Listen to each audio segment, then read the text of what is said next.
যদি তেলাওয়াত করতে পারে, ওই দিনে ওই রাত্রে শয়তান ওই বাড়ির কোনো একজন মানুষের কোনো ক্ষতি সেই দিন শয়তান আর করতে পারে না।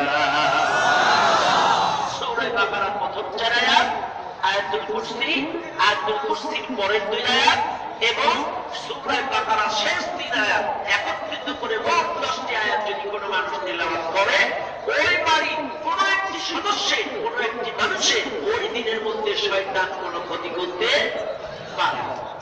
সম্মানিত ভাইরা, শুধু তাই নয়, আপনার নবীর একজন বিশিষ্ট সাহাবী হযরত উসাইদ ইবনে হুযাইর রাদিয়াল্লাহু তাআলা আনহু তার বাড়ির সামনে খোলা কিনায় বসে গরমের সময় বাড়ির সামনে খোলা কিনায় বসে সূরা বাকারা তেলাওয়াত করছিলেন।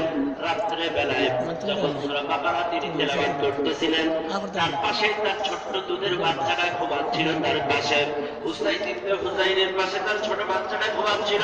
তার একটু বাজে তার খুঁটি একটি ঘোড়া বাঁধা ছিল খুঁটি দিলে উসাইদ ইবনে হুযাইর যখন সূরা বাকারা তেলাওয়াত করা শুরু করে দিলেন, তার পাশের ঘোড়াটা দুই পা আকাশের দিকে তুলে ছটফট ছটফট করা শুরু করে দিলেন।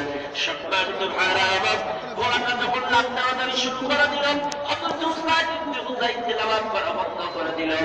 তেলাওয়াত যখন বন্ধ করে দিলেন, এই ঘোড়াটা স্বাভাবিক হয়ে গেল, ঘোড়াটা থেমে গেল, ঘোড়াটা স্টপ হয়ে গেল।